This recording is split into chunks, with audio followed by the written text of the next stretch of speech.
Bulletin లో మరో big news చూస్తున్నాం. రాజుపాలెం పిఎస్ లో స్పీకర్ కోడెలపై కేసు నమోదైంది. ఈ నెల 11న యునిమెట్ల పోలింగ్ బూత్ దగ్గర జరిగిన ఘర్షణపై వైసీపీ నేతలు ఈసీకి పోలీసులకు ఫిర్యాదు చేశారు. దీంతో కోడెలతో పాటు 22 మంది టీడీపీ కార్యకర్తలపై పోలీసులు కేసు నమోదు చేశారు.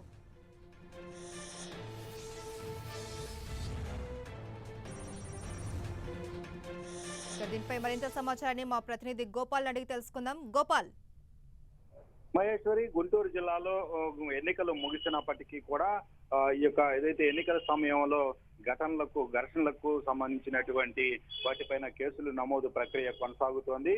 ముఖ్యంగా చూస్తే రాజుపాలెం మండలం ఇనుమెట్ల గ్రామంలో జరిగినటువంటి ఏదైతే కోడెల శివప్రసాద్ పై దాడి జరిగినటువంటి సంఘటనకు సంబంధించి ఇప్పటికే వైసీపీకి సంబంధించినటువంటి 60 మంది పైన కేసులు నమోదు చేసినటువంటి పోలీసులు మరోవైపు అక్కడ జరిగినటువంటి సంఘటనకు సంబంధించి వైసీపీకి సంబంధించినటువంటి నాయకులంతా కూడా టీడీపీకి సంబంధించినటువంటి వారిపైన కూడా తాజాగా ఫిర్యాదు చేసినటువంటి పరిస్థితుల్లో స్పీకర్ కోటెల శివప్రసాద్ తో పాటు మరో 22 మంది పైన కేసు నమోదు చేశారు. విచారణకు కూడా నోటీసులు సిద్ధం చేస్తున్నట్టు తెలుస్తోంది.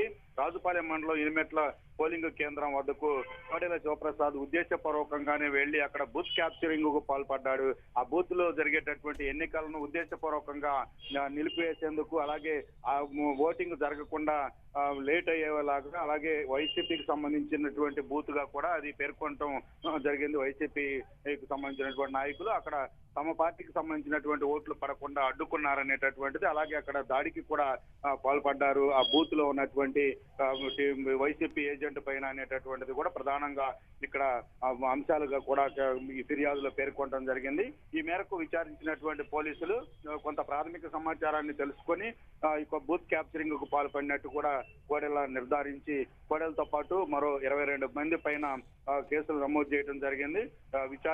పోలీసులు యొక్క ఘటనకు సంబంధించి ఎఫ్ఐఆర్ నమోదైనటువంటి పరిస్థితుల్లో అందరినీ కూడా విచారించే క్రమంలో సమాలోచన చేస్తున్నారు. మహేశ్వరి, వేణు చెప్పండి, కోడెలను A7 గా పేర్కొంటూ కేసు నమోదు చేసినట్లు తెలుస్తుంది. మరి కోడెలతో పాటు ప్రముఖ టీడీపీ నాయకులు ఇంకా ఎవరెవరైనా ఉన్నారా?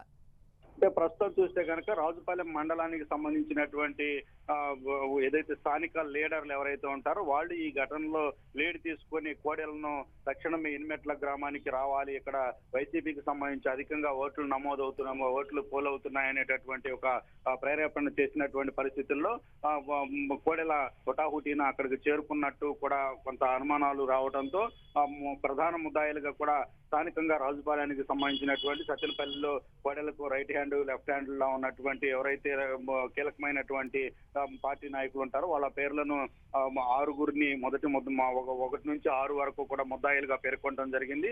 7వ ముద్దాయిగా కోడెలను యొక్క ఎఫ్ఐఆర్ లో నమోదు చేయడం జరిగింది. ప్రస్తుతానికైతే మాత్రం పేర్లకు సంబంధించి పోలీసులు ఎవరెవరు 22 మందిని కోడెలతో పాటు 22 మందిని ఎఫ్ఐఆర్ లో నమోదు చేశామని చెబుతున్నారు, కానీ పేర్లు మాత్రం ఇప్పటి వరకు పోలీసులు రిలీజ్ చేసిన పరిస్థితి లేదు. మరి కొద్దిసేపట్లో మరింత ఈ కేసుకు సంబంధించిన మరింత సమాచారం తెలిసేటటువంటి అవకాశం ఉంది. మహేశ్వర్, వేణు, మరి వీళ్ళపైన కేసు పెట్టడానికి అంటే 11వ రోజు ఈ ఘటన జరిగినప్పటికీ ఇప్పటి వరకు కేసు పెట్టకపోవడానికి కారణాలు ఏంటి? అంటే ప్రస్తుతం ఏపీలో స్పీకర్ గా ఉన్నటువంటి కోడెల శివప్రసాద్ కూడా అదే 11వ తేదీన జరిగినటువంటి ఘటన ఆయనపై దాడి జరిగిందనేటటువంటి నేపథ్యంలో ఆ ఘటనకు సంబంధించి ఆయన కూడా 2 రోజుల తరువాత తన లాయర్ జయరామ్ తో ఫిర్యాదు చేయించడం జరిగింది వైసీపీకి సంబంధించినటువంటి 60 మంది పైన. అలాగే అదే రోజు తర్వాత వైసీపీకి సంబంధించినటువంటి లీడర్లు కూడా స్థానికంగా పోలీస్ స్టేషన్ లో ఫిర్యాదు చేసినప్పటికీ కూడా దాన్ని పోలీసులు పట్టించుకోలేదనేటటువంటి ఒక నెపంతో గుంటూరు జిల్లా రూరల్ ఎస్పీ రాజశేఖర్ బాబును సీనియర్ వైసీపీ నాయకులంతా కూడా అంబటి రాంబాబు, బొత్స సత్యనారాయణ, ఉమారెడ్డి వెంకటేశ్వర్లు, అలాగే మరికొంతమంది ఎవరైతే నియోజకవర్గాల ఇన్ఛార్జీలు ఉన్నారో వాళ్ళంతా కూడా ఎస్పీ కార్యాలయానికి చేరుకొని ఫిర్యాదులు చేయటం జరిగింది. ఎస్పీ స్థానిక పోలీసులు ఏకపక్షంగా వ్యవహరిస్తున్నారు. కోడెల శివప్రసాద్ బూత్ క్యాప్చరింగ్ కు ఉద్దేశపూర్వకంగా బూత్ క్యాప్చరింగ్ కు పాల్పడటం వల్లనే అక్కడ ఘర్షణ జరిగింది.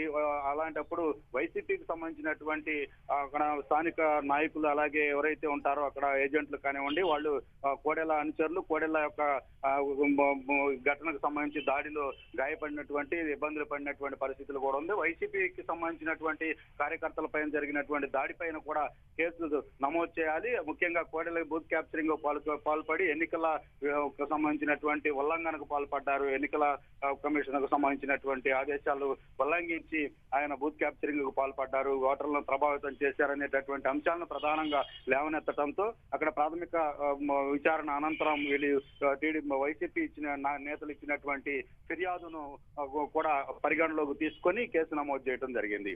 Right, thank you Venu.